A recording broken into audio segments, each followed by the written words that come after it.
Surveillance kualitas air minum rumah tangga atau SKAM-RT. Surveillance kualitas air minum rumah tangga merepresentasikan kondisi kualitas air minum nasional. Sampel untuk surveillance ini adalah rumah tangga yang ada di suatu cakupan wilayah yang ditentukan. Besar sampel dihitung menggunakan estimasi proporsi dengan menggunakan proporsi hasil SKAM-RT 2020 dan menggunakan desain efek 3%. Fungsi desain efek adalah tidak melakukan pengambilan random langsung tetapi multi-stage sampling atau bertahap, yaitu 200 sampel untuk tiap cakupan wilayah kabupaten atau kota. Tahapan besaran sampel adalah sebagai berikut. 1. Tentukan kabupaten atau kota yang akan dilakukan surveillance kualitas air minumnya. 2.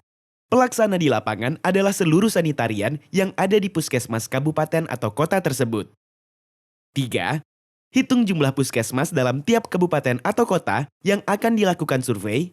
Tiap puskesmas mendapat angka jumlah sampel sebesar 200 sampel dibagi jumlah puskesmas yang ada. 4. Jika jumlah sampel per wilayah kerja puskesmas sebanyak 10 sampel atau 15 sampel atau 20 sampel, maka sebarannya dilakukan minimal di 2 desa yang berbeda.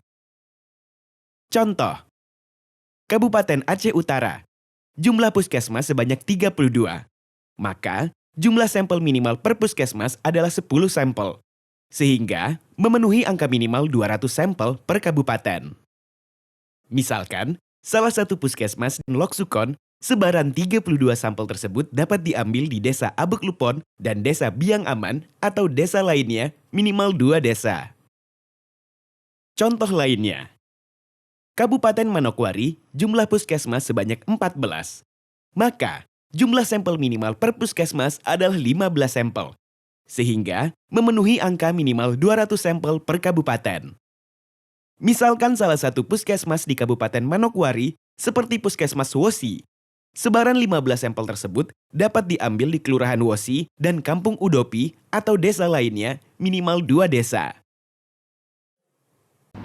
Assalamualaikum warahmatullahi wabarakatuh. Salam sejahtera buat kita semua. Saya Tridewi Virgianti, Direktur Perumahan dan Permukiman Kementerian PPN Bappenas, ingin menyampaikan beberapa hal terkait dengan rencana pelaksanaan surveillance kualitas air minum rumah tangga. Saat ini hampir seluruh negara di dunia sedang mengalami kondisi pandemi COVID-19, termasuk tentu saja di Indonesia, sehingga penanganan dan pengendalian COVID-19 ini menjadi prioritas utama kita dalam pembangunan.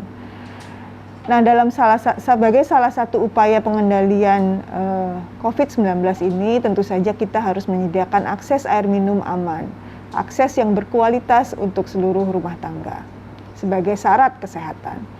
Penyediaan air minum aman ini juga sebenarnya sudah dimandatkan dalam RPJMN 2020-2024 dan juga SDG 2030 tujuan 6.1, di mana dinyatakan bahwa target pembangunan saat ini adalah untuk mengakses air minum, kualitas air minum aman dan terjangkau untuk semua masyarakat.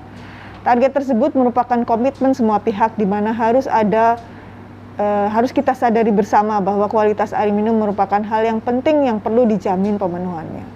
Pengamanan kualitas air minum tersebut dilaksanakan mulai dari sumber sampai ke titik penggunaan air di rumah tangga, sehingga resiko-resiko sepanjang jaringan tersebut bisa dikurangi.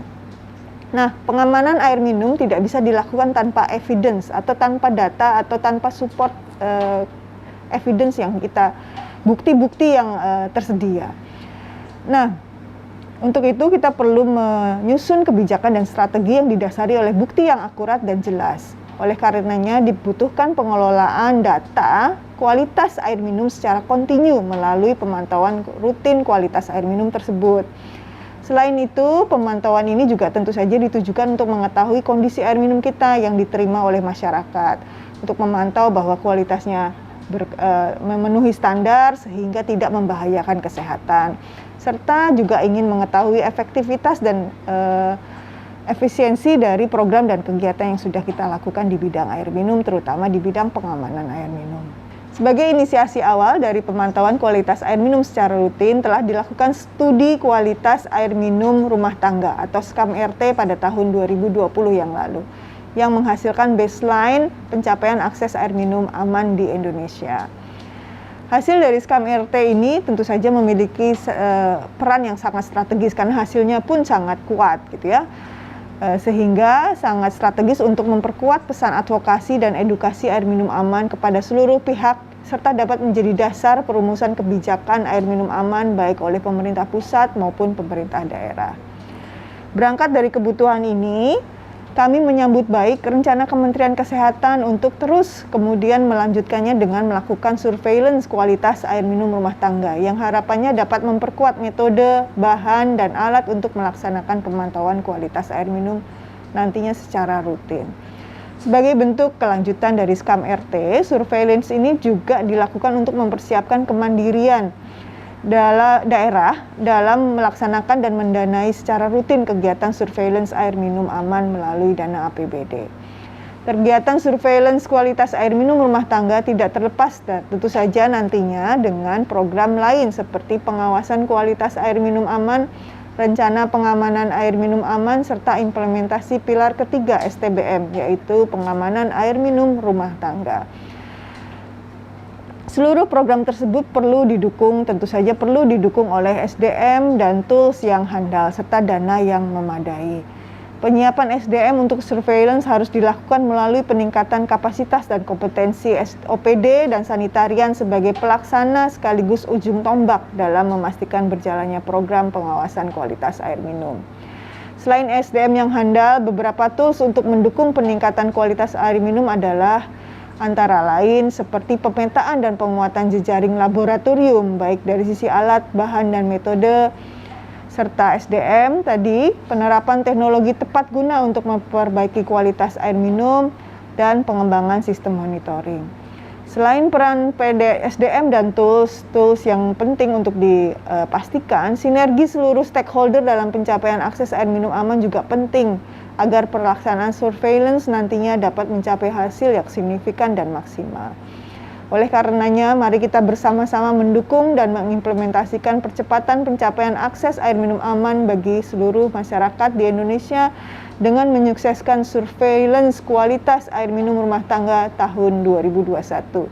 Demikian yang bisa saya sampaikan. Terima kasih. Assalamualaikum warahmatullahi wabarakatuh. Dea. Surveillance kualitas air minum rumah tangga merupakan kegiatan rutin yang dilakukan oleh sektor kesehatan yang bermanfaat untuk mengidentifikasi risiko dan pengelolaan risiko pada sarana air minum. Selanjutnya memperoleh data dan informasi tentang kualitas air minum di tingkat rumah tangga di Indonesia dan juga untuk intervensi praktek pengelolaan air minum rumah tangga, sanitasi total berbasis masyarakat, pilar 3 pengelolaan air minum rumah tangga. Tindak lanjut dari hasil surveillance ini diharapkan ada perbaikan rencana pengamanan air minum atau RPAM dari penyedia air yang mendistribusikan air ke rumah tangga. Juga ada peningkatan kepedulian masyarakat untuk mendapatkan air dan mengkonsumsi air minum yang aman. Pelaksanaan surveillance kualitas air minum rumah tangga diharapkan dapat dilakukan oleh pengelola program kesehatan lingkungan di Dinas Kesehatan di seluruh kabupaten kota melalui dukungan Dinas Kesehatan Provinsi. Agar terselenggaranya surveillance ini dibutuhkan pertemuan koordinasi antara pengelola program kesehatan lingkungan di Kementerian Kesehatan dengan Dinas Kesehatan Provinsi Kabupaten Kota, begitu juga dengan sosialisasi pelaksanaan kepada para sanitarian di puskesmas. Surveillance kualitas air minum rumah tangga ini memerlukan kegiatan berupa turun langsung ke lapangan, seperti melakukan inspeksi kesehatan lingkungan pada sarana air minum dan pengambilan sampel air serta pengujian kualitas air di tempat.